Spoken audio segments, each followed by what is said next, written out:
listening to Revolution Radio, freedomslips.com, 100% listener-supported radio, and now we return you to your host.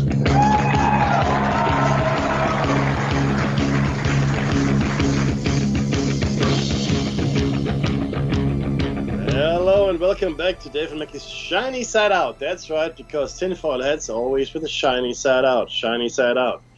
Listener-funded radio, as you heard earlier. If you can donate, please do. If you can't, tell people about the station, just as good. But if you can donate, that's great. Any kind of currency is good, of course, including crypto. It's very easy. Just follow the bouncing ball on the homepage, revolution.radio. Really easy, and it really helps. None of the hosts are paid, in case that helps. It really all goes to the running of the station. There's no feeding trough for the on-air talent. There's no big money pool. But yeah, we are talking about the heinous concept of mind control. We've had a few shows up to this point. A quick recap: you've learned about MK Ultra. You've learned about really simple stuff like subliminal control. It's actually exerted on us every day. I have sent you the latest version, Dave. I don't know if you've got it. It's updated number 3. Oh, number 3, huh? Should be in your. Let me have a look. Let me have a look and see. I sent it this morning. Oh, did you? This is now a 100-page document of show notes, 184 pages. If anybody wants to buy it, I'm happy to sell it. And it is astounding how much technology now exists that is actually just geared toward controlling us. It's astounding, it really is. It's an amazing thing. And even things that you might think are, not as bad, like advertising or marketing. It's all part of game theory. It's all part of the greater psychological manipulation of the masses. We are constantly bombarded with ideas, memes, things that we think are our own thoughts, but turns out they're not really our own thoughts. So let's just have a look at where we are here. And I did add a controversial piece, I guess, into it. That's unlikely. We talked about the weaponization of Wi-Fi last time. I don't know if you remember this. Some rather disconcerting and somewhat disturbing information. Did we do remote neural monitoring? Can you identify for me where we're up to? I know what we're trying to do. Let me tell you, where we left off was ready to talk about scientists agree remote neural monitoring as a danger and a human health hazard. It was on page 42. Ah, good. Yeah, that's it. All right, cool. Remote neural, a living nightmare posed upon innocent people, right? A living nightmare. Yes, that's it. Go ahead, my friend. That's where we are, exactly. I'm trying to find it on the new notes. Oh, it should be. There's nothing before it.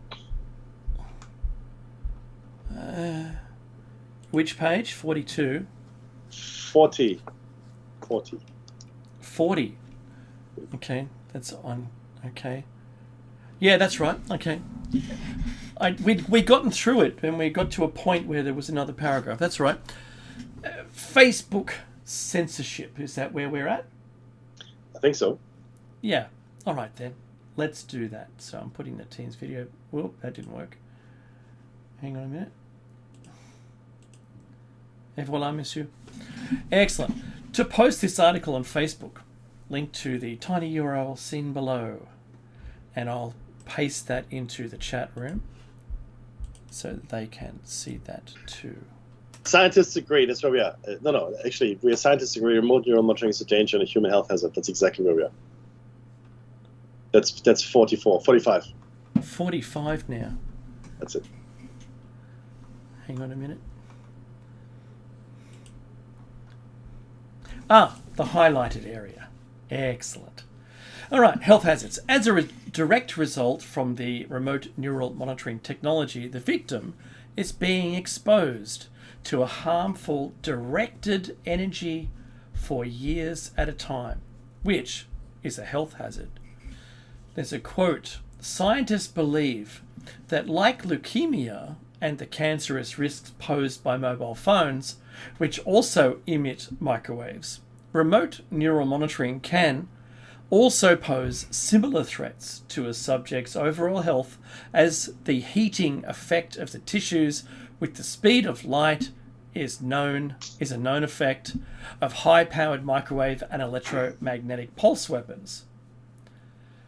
Disinformation and deception. There are several articles on information that has appeared on the internet regarding remote neural monitoring being portrayed as a crime-fighting and detection tool. Remote neural monitoring was not invented to detect criminal thought inside the mind or for investigations, nor does it have any place to serve any legit purpose in law enforcement. These articles appear to be an obvious attempt to legitimize and condition readers in the public to accept remote neural monitoring as a legitimate law enforcement tool, which it is not.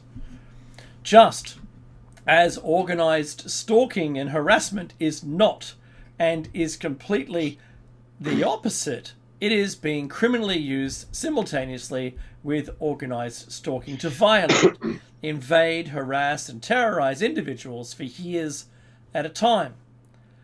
Polygraphs have served the purpose and are quite accurate of determining if someone is telling the truth regarding criminal activity. Although, also, if remote neural monitoring was to be used for that purpose, it would require a quite complicated warrant. Despite the unlawful, illegal, criminal manner that is being used on individuals without their consent and their permission, it is quite obvious that warrants are not being obtained, and that remote neural monitoring is being used to intentionally harass and terrorize individuals for years at a time, simultaneously with organized stalking and harassment. Warning. I'm just going to put the warning screen up, because I like putting the warning screen up. Beware of individuals claiming that remote neural monitoring is being used for health purposes. This is a health scam and fraud being perpetrated by these syndicated criminal individuals who are actively involved in electronic racketeering and human trafficking, without a K, by use of remote neural monitoring. These individuals are illegally, criminally involved in the following. Meki, we can read these off one by one if you like.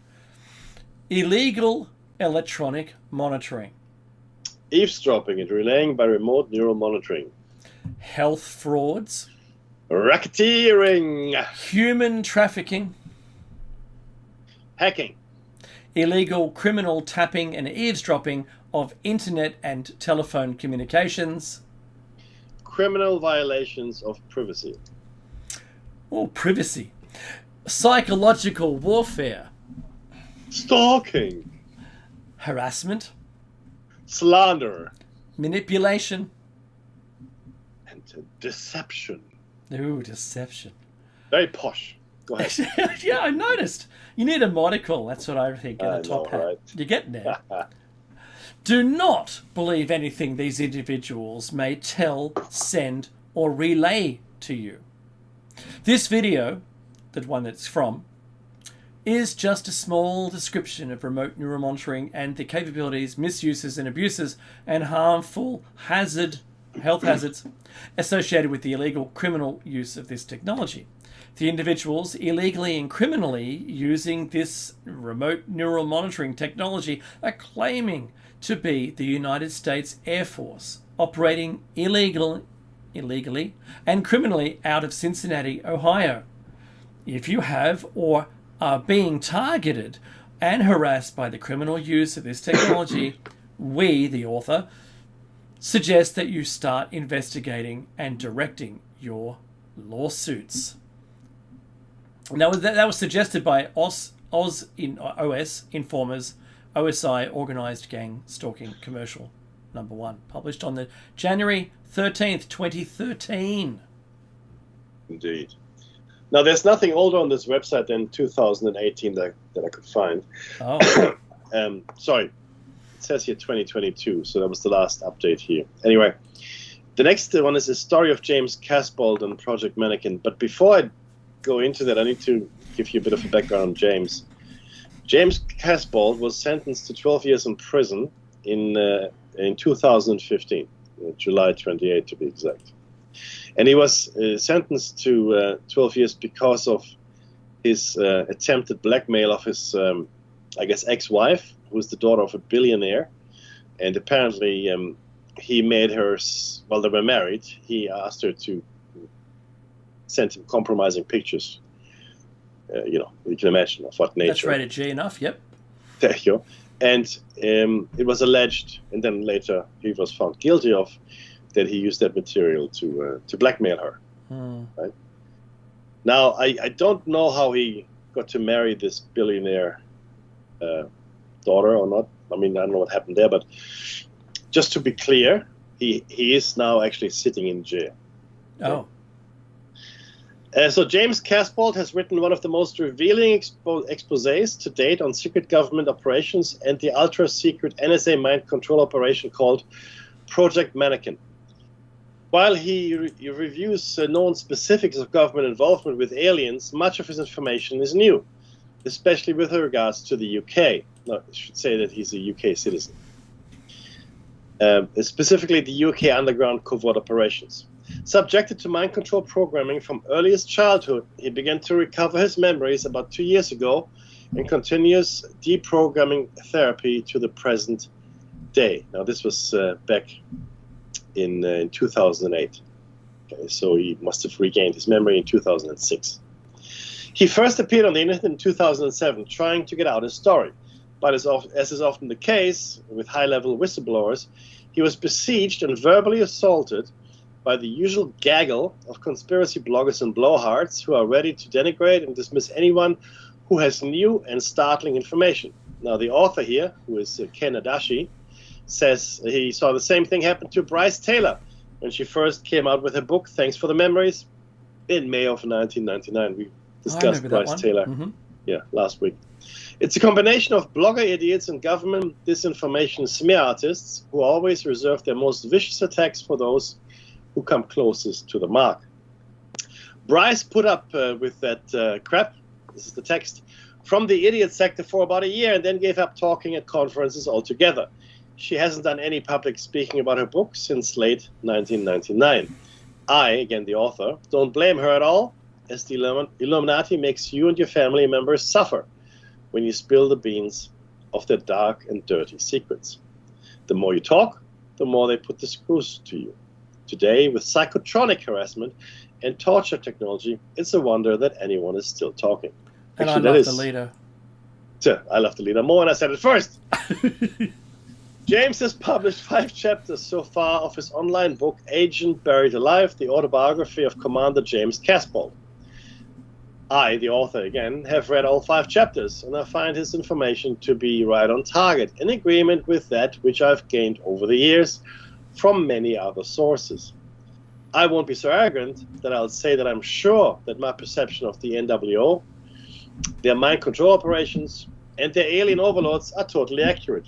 But I'm reasonably confident that I have the story straight and agrees with James Casbolt's rendition almost 100%. For my money, this guy is right on the mark, and my moron blogger who tries to tell you otherwise, and any moron blogger who tells you otherwise doesn't know what they're talking about. Books written by high-level victims of government mind control operations are not altogether pleasant reading.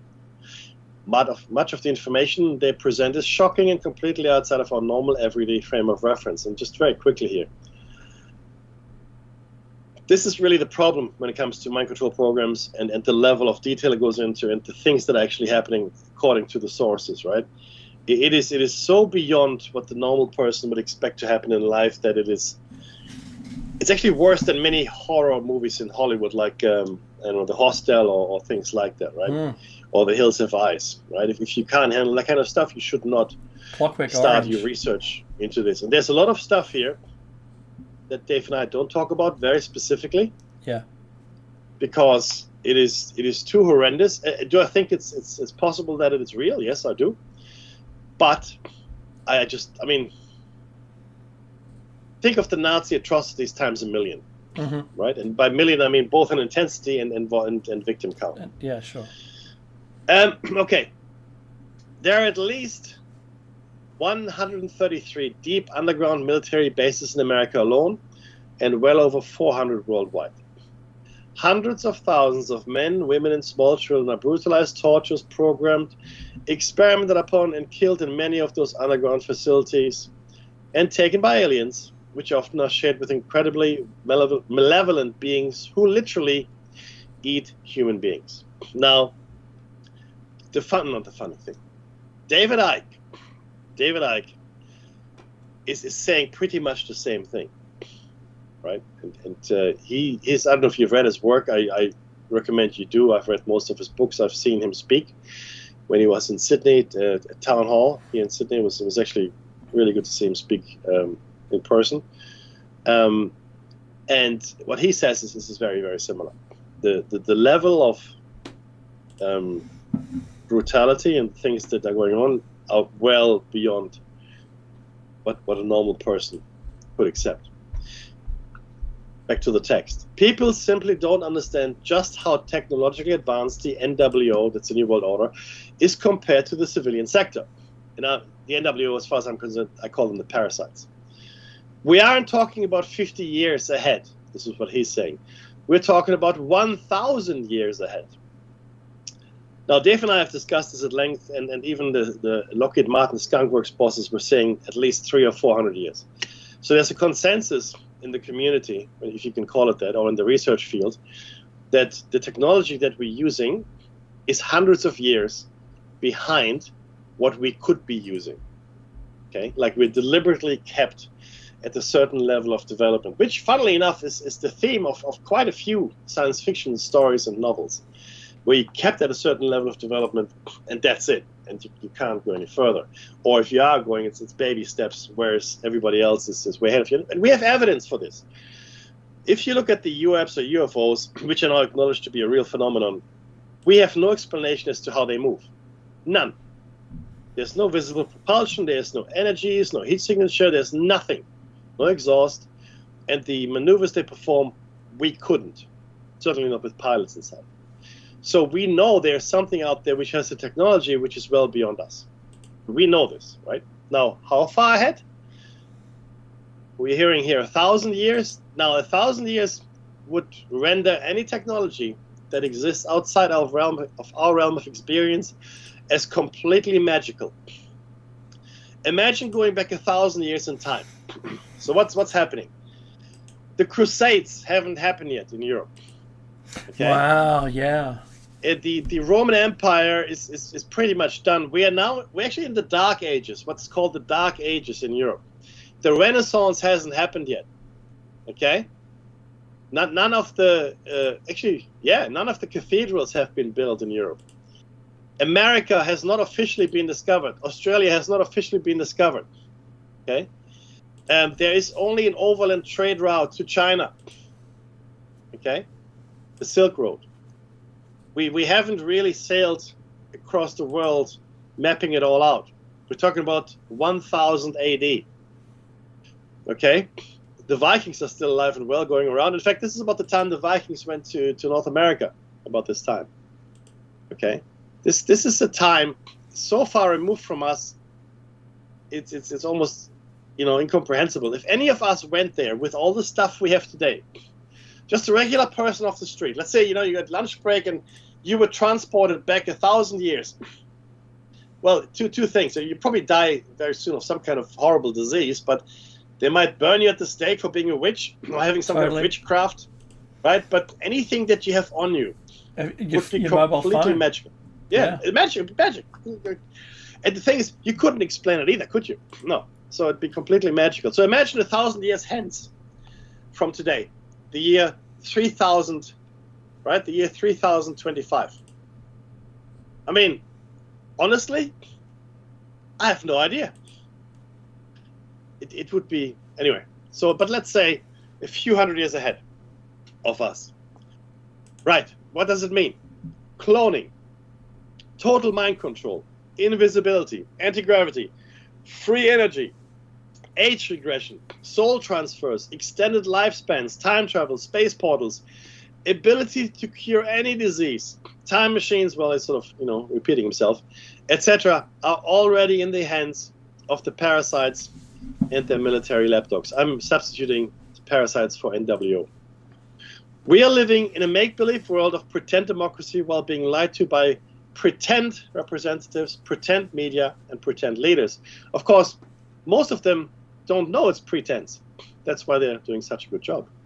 Of which a large percentage are working on behalf of the New World Order, the parasites, to destroy this country. He's talking about the United States, and usher in the satanic one world government. Now, this is where we sort of diverge in our belief systems. I think the parasites will definitely want to establish a new world order. Satanic or not is arbitrary at this point, because I don't think they're interested in just destroying Christian religion. They want to destroy all religions, because anything that offers you faith is a safe haven, and therefore needs to be done away with. Right? So if that's satanically driven, so be it. But in my mind, if you're Satanist, you still have to have a system of faith. I don't think the parasites have that. Anyway, why don't you take the next bit, please? Which bit is this? In reading these chapters. Oh, no, I was doing something else. Sorry, I'll catch up. In reading these chapters, you will see that James Casbolt restates many of the same themes that I've been reviewing at this website since its inception. And the website, of course, we've shared with you before. It's educateyourself.org. So this is the next 3 points. Go ahead. I'm where you are. So number 1, the New World Order is run by alien overlords. Humans aren't calling the shots. Draco's reptilian aliens are calling the shots. Most human representatives of the Illuminati, puppet politicians, and military leaders are human alien hybrids or 100% reptilian shapeshifters or chimeras or clones of the original person. The current Secretary of the Treasury, for instance, Henry Paulson, is likely a clone of the original Paulson who was killed last December, according to Britain's Christopher Story. Number 2, the New World Order alien agenda includes eliminating about 85% of the world's population. That's back when this was written. The higher percentage today, I would expect. Wars, chemtrails, vaccines, engineered diseases, engineered hurricanes and earthquakes, etc.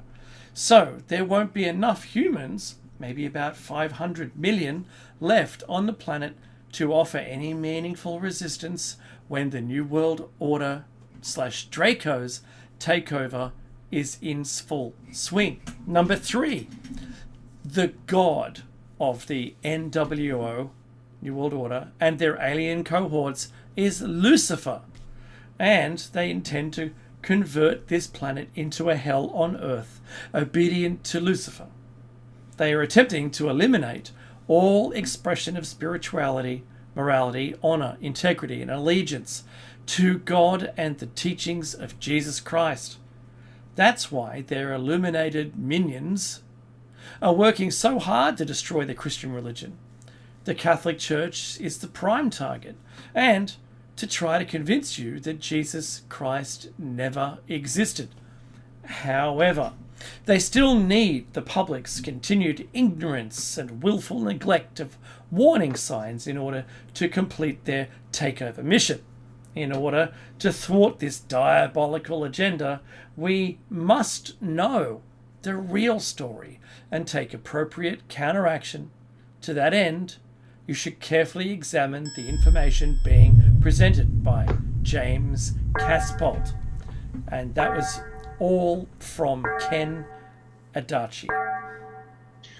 Look, like I said, my opinion, maybe Dave's as well, diverges somewhat from Ken Adachi's. Yeah, it does. Around the satanic takeover. I think the Lucifer story is a lot more complex, and I've spoken about this before, where I believe the God of this system of things is the great adversary. So Adonai and Yahweh Elohim is the guy you've got to watch out for.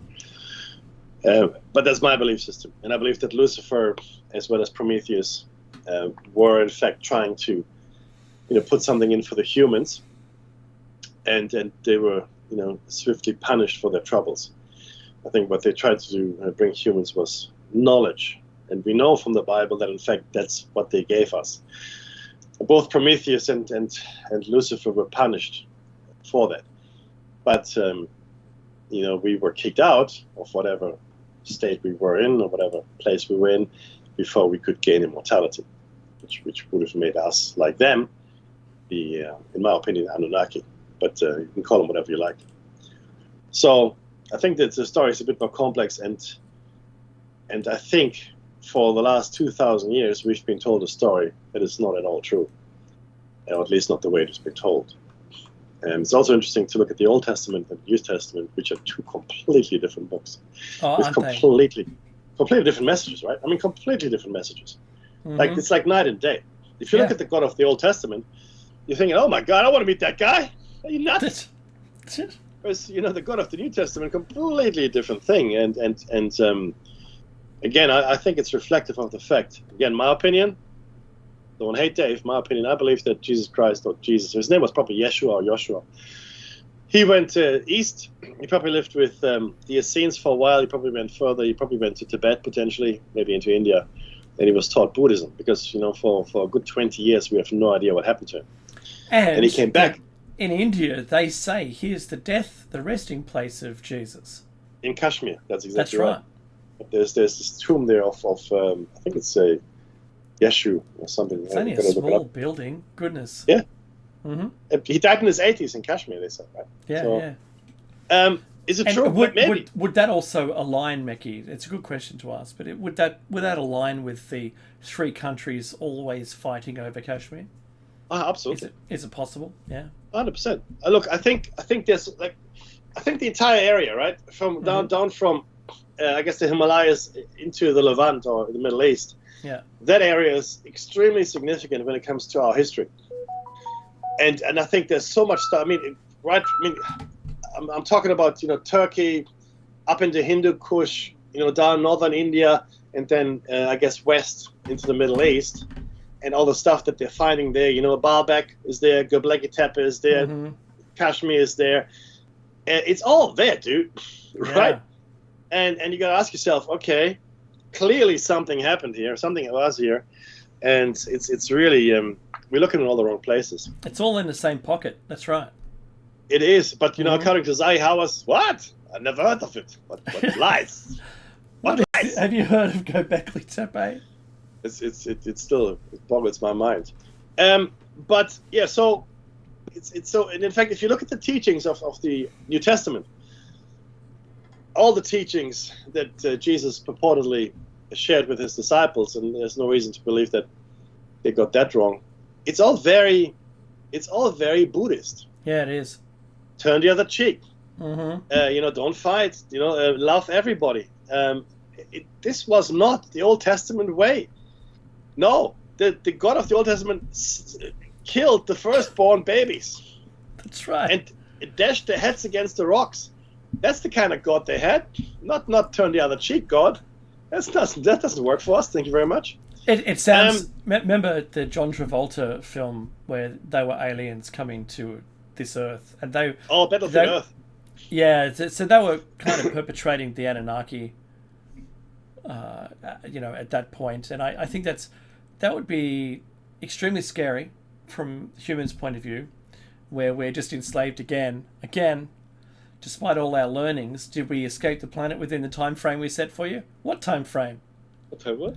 Did you join the Galactic Federation? Did you read the plans, Mekki, in the basement? Just in Alpha Centauri. It's only 3 light years away. Well, that's right. You should have got there by now. That's right. So did you read the plans? we didn't know there were plans. You didn't read the memo. That's right. So that to me is the Old Testament, and the New Testament is just get along with each other, for crying out loud.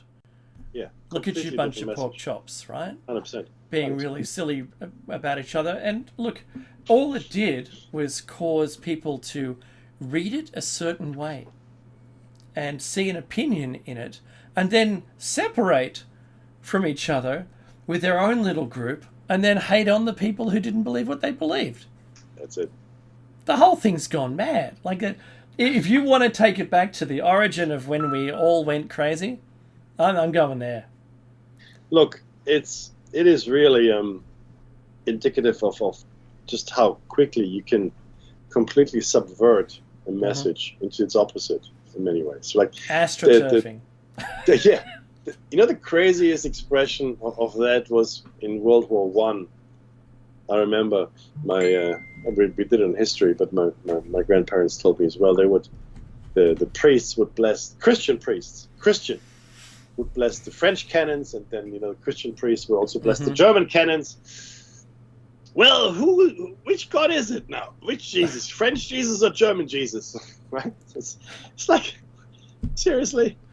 I do like Rowan Atkinson's sketch when he's the devil, and he's welcoming all of the newcomers. Yes. And he separates everyone into religions, and then said, "The Jews were right." Yeah, the Jews were right. That was fantastic. That's hilarious. I love that sketch. Yeah. But look, and that's where we are, though, right? I mean, and I think the story that we've been told for the last 10,000 years is a complete lie. And whenever someone comes close to uncovering more of what actually happened, they completely shout it down. Graham Hancock is a great example. Yeah. But there were many Graham Hancocks in the past 50 years. That's right. Eric von Däniken was one of the first. That's right. Now, and he was, for me, when I was in my, I was like 8-9 years old. Him and Charles Berlitz were my first, influences when it came to things like this. And I read their books, Chariots of the Gods. Chariots of the Gods. My mother had a copy. Yeah. Yeah, and Forgotten Mysteries, etc., Forgotten Cultures that Charles Berlitz wrote, and the Bermuda Triangle. And then you read that, and I had never heard of any of this in school. That's right. Oh, wow. I know. There's Why a whole not? world out there of knowledge I'm not familiar with at all, right? Do you remember Leonard Nimoy's show? Yeah. Well, we didn't get it in Germany. Oh, I watched it later. And we never had anything like that in Germany. I don't know why, we just did.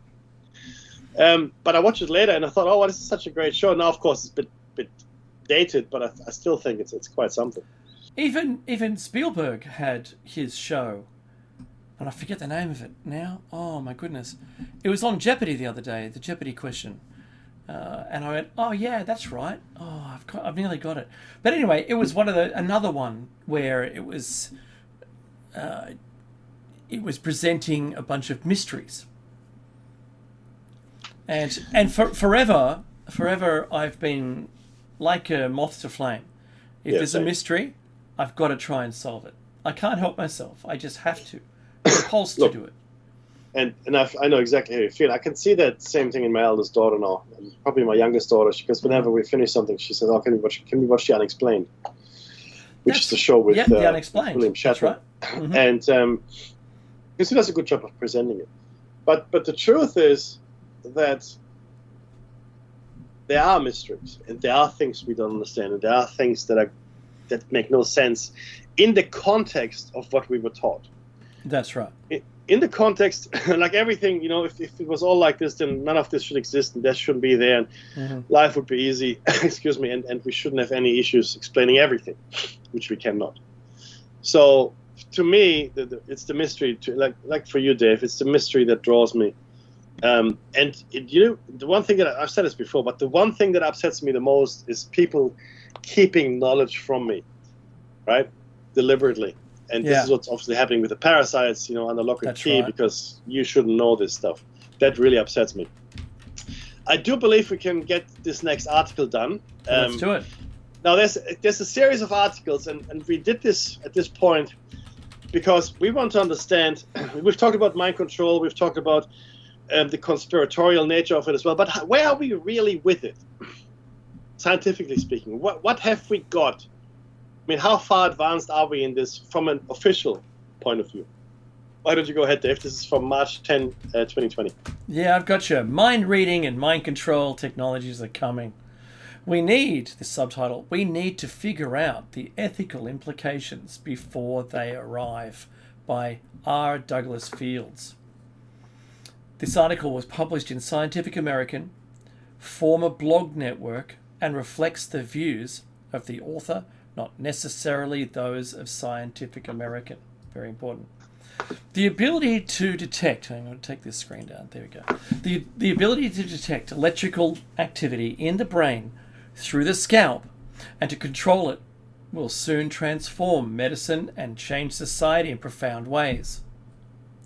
Patterns of electrical activity in the brain can reveal a person's cognition, normal and abnormal.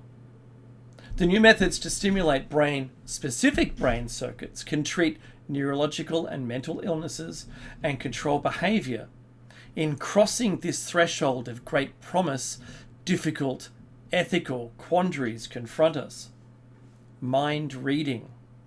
Before I read this, I just want to say there is technology at the moment that can picture on a screen what you're picturing in your mind. That currently exists. The ability to interrogate and manipulate electrical activity in the human brain promises to do for the brain what biochemistry did for the body. When you go to the doctor, a chemical analysis of your blood is used to detect your body's health and potential disease. Forewarned that your cholesterol level is high and you are at risk of having a stroke, you can take action to avoid suffering one. Likewise, in experimental research destined to soon enter medical practice, just a few minutes of monitoring electrical activity in your brain using an EEG and other methods can reveal not only neurological illness, but also mental conditions like ADHD and schizophrenia. What's more, 5 minutes of monitoring electrical activity flowing through your brain while you do nothing but let your mind wander can reveal how your individual brain is wired. Because this would mean that your connections, the way they grew and where they store, is then identified. Tapping into your wandering mind can measure your IQ, identify your cognitive strengths and weaknesses, perceive your personality, and determine your aptitude for learning specific types of information. Electrical activity in a preschooler's brain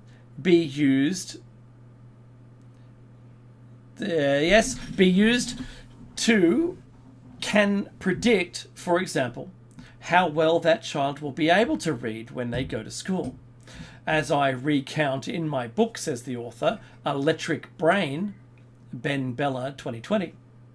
After having brainwaves in my idling mind recorded using EEG for only 5 minutes, neurophysiologist Chantel Pratt at the University of Washington in Seattle pronounced that learning a foreign language would be difficult for me because of weak beta waves in a particular part of my cerebral cortex processing language.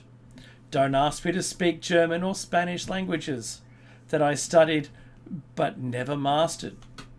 How will this ability to know a person's mind change education and career choices?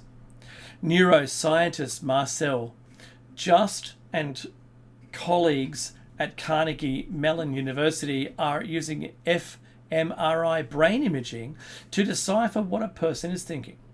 By using machine learning to analyze complex patterns of activity in a person's brain when they think of a specific number or object, read a sentence, experience a particular emotion, or learn a new type of information, the researchers can read minds and know the person's specific thoughts and emotions. The quote, "Nothing is more private than a thought," Just says, but that privacy is no longer sacrosanct. Armed with the ability to know what a person is thinking, Scientists can do even more. They can predict what a person might do, just as his team are able to tell if a person is contemplating suicide simply by watching how the person's brain responds to hearing words like death or happiness. As the tragic deaths of comedian Robin Williams and celebrity chef Anthony Bourdain show us, suicide often comes as a shock because people tend to conceal their thoughts of suicide, even from loved ones and therapists. Mekki. Recommended stories. Such brain hacking to uncover that someone is thinking of suicide could be life-saving. The technique applied to the Columbine High murderers might have prevented the horror of two troubled teens slaughtering their classmates and teachers, as well as their own suicides. But this insight into suicidal ideation is gleaned by judging that the pattern of brain activity in an individual's brain deviates from what is considered normal as defined as the average response from a large population. At what point do we remove a person from society because their brain activity deviates from what is considered normal? What they're asking is, how far do you have to deviate? How often, maybe? That's right. And that's a really good question, because the thing is this: no matter what happens in any given situation, people that are put in the very same situation will react differently, even if they come from the same background, but there will always be a difference in response for the most part. So it's that's a good question. Just another aside, maybe. If you're dealing with an emergency situation, some people can deal with it, some people can't. Some people collapse internally and can't deal with anything after that. They turn into the goat that you can push over. Yeah, who, when he's frightened, freezes. And I know in emergency situations in, say, traffic, where there's been a fatality or something like that, that there aren't many people that can deal with it effectively, and you can either be conditioned to do it, or you have it, or you don't. Correct.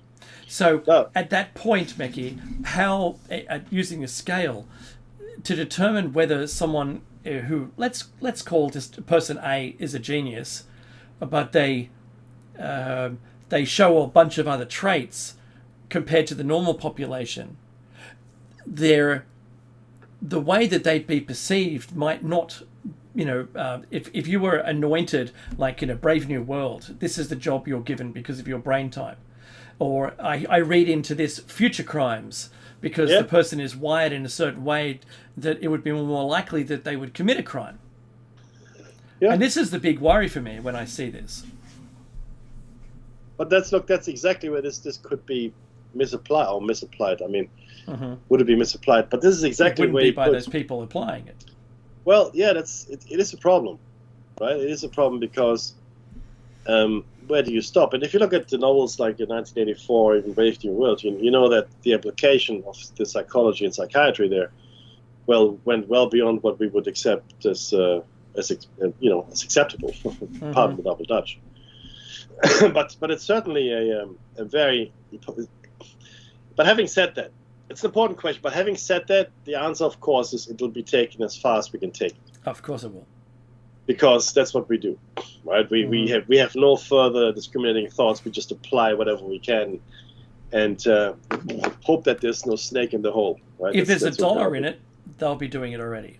Oh, and look, there are corporations that have psychometric testing before. Oh, I've undergone those before.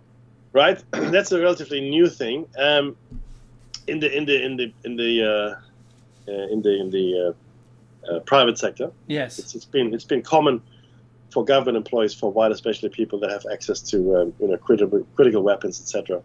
That's right. Except that's for the president. They all seem like cardboard cutouts or NPCs to the rest of us. Well, that's right. The only people that aren't tested are the people that are elected, which I find hilarious. But that's right. The thing is this: we could elect. Is that a good siren? we could elect serial killers to these positions. Yeah, we could never know. That's right. Anyway, so mind control. The ability to control electrical activity in brain circuits has the potential to do for brain disorders what electrical stimulation has accomplished in treating cardiac disorders, like the panels. Yep. By beaming electrical or magnetic pulses through the scalp and by implanting electrodes in the brain, researchers and doctors can treat a vast array of neurological and psychiatric disorders, from Parkinson's to chronic depression. Now, let's be very clear. Let's say they're electrocuting the dickens out of you until you stop doing something. That's right. Now, in theory, you go, oh, wow, we're eliminating Parkinson's, we get rid of depression, that's really great. But again, to Dave's point, how far will this be pushed? How far are we already being pushed? And this is why we're doing this whole show. Mind control. What's Just happening? Relax in and the let the hooks do their work, Mickey. That's right. Just smile. We're here for reading education, everybody. Reading education. No, but maybe a vast majority of us are already under subtle control. And like I said, if you look at the administration under Trump, the people have gone on some of their opinions in the last few months. 180. Mm-hmm. Mm-hmm. Not like a little bit over here, like they weren't like no. We're talking like, hey, I was over here, but now I'm over here because over here is better. That worries me. Anyway, it's better. It's better, Mickey. Better. It's better. Just lie down. Just lie down. But the prospect of mind control frightens many, and so it should. And brain stimulation to modify behavior and treat mental illness has a sordid history. Yes, it does. Oh, look. Let's just take out your frontal lobe. And in the 1970s... Let you keep the little piece they cut out. That's nice, a little glass jar. Mm-hmm. In the 1970s, neuropsychologist Robert Heath at Tulane University inserted electrodes into a homosexual man's brain to cure him of his homosexual nature by stimulating his brain's pleasure center. Spanish neuroscientist Jose Delgado used brain stimulation in monkeys, people, and even a charging bull to understand how, at the neural circuit level, specific behaviors and functions are controlled, and to control them at will by pushing buttons on his radio-controlled device, energizing electrodes implanted in the brain. Controlling movements, altering thoughts, evoking memories, rage, and passion were all at Delgado's fingertips. Delgado's goal was to relieve the world of deviant behavior through brain stimulation and produce a psycho-civilized society. Is that Mengele's brother? Sorry? Mengele's brother. Now, the thing is this. If you look at any number of politicians or military leaders in history and today, they all display deviant behavior. All of them. So, do we think this will be used on them? Not in a New York Minute. It's not. Okay? It'll be us. They will use it on us. And if we show any deviant behavior will be redefined. Like, I want to eat healthy food. I'm worried about the state of the economy. I feel grief because a close person to me died. Now, these will all be deviant behaviors soon enough. Oh, what are you saying? They already are? Yes. Yes, they are. Yes, they are. The prospect of controlling a person's brain by electrical stimulation is disturbing for many.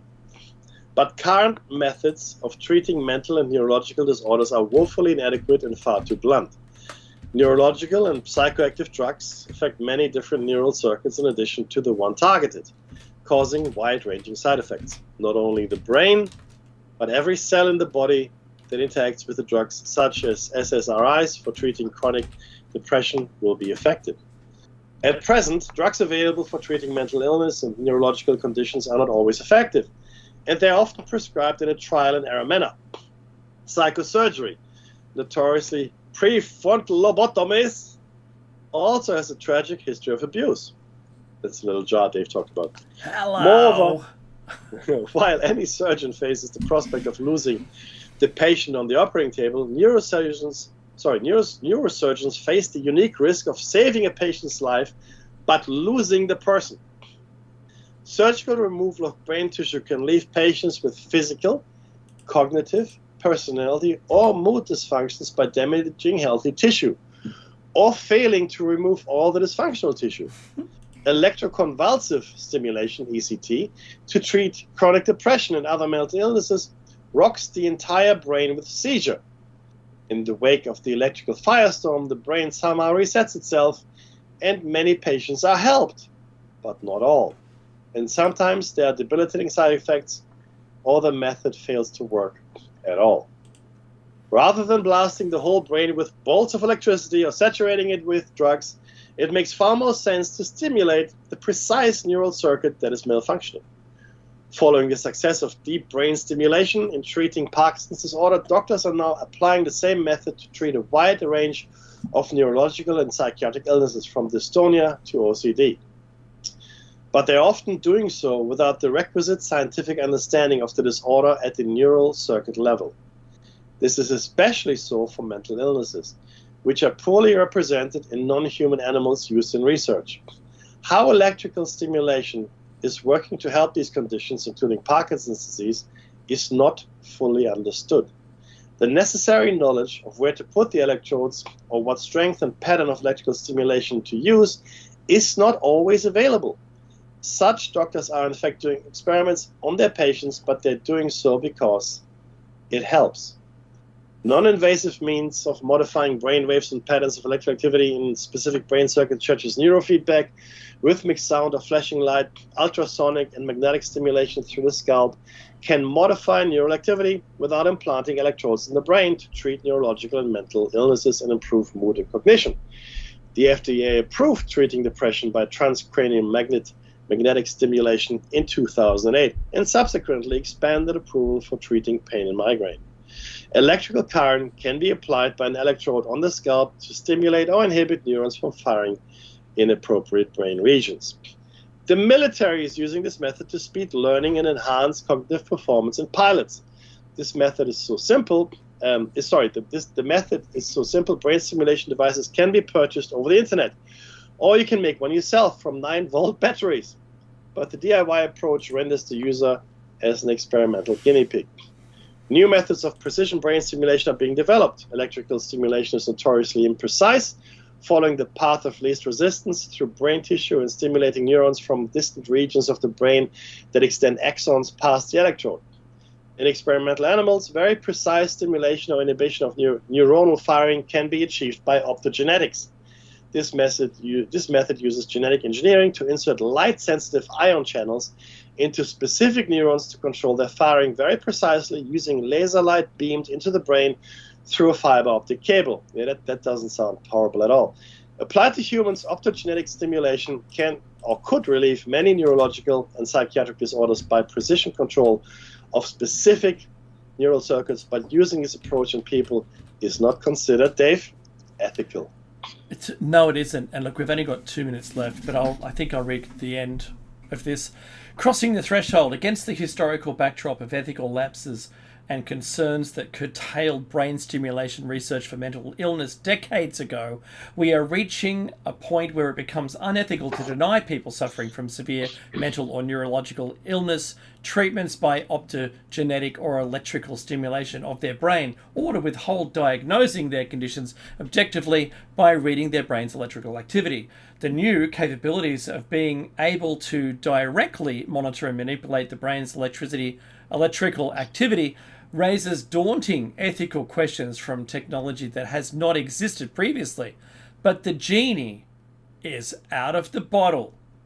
We better get to know her, or him, or they. What's your pronoun? Magical. But that's exactly where we are, right? It's a bit of a worry, Dave. Yeah. Because now it's a thing. I mean, mind control, the manipulation of the brain. I mean, they're talking about manipulation of specific neurons. A neuron is a brain cell. It's Mm-hmm. like a single brain cell, right? Five connection points, the ganglia, right?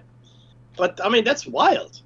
That is wild. Like, I mean, what? Look, it is better than zapping the whole brain with electricity and hoping it hits something that they're interested in targeting. Training US Air Force pilots sounds good if it's working. I'm not sure about the laser thing, but that's fine too. At some point, there'll be an implant that automatically moves itself to the point at which it needs to activate itself or optimally run you. And will there be a little slider like there's the music on RoboCop that they turn back, so you think you're doing it, but it's really the automatic brain. Meki, we've come to another show, and do like, subscribe, comment, and share. But Meki, what do we ask everyone to do? Be safe. Be safe, indeed. Until Tuesday and Thursday morning, 7 a.m. time, US Eastern, for Plato's Cave. Catch you then. Take care, everyone.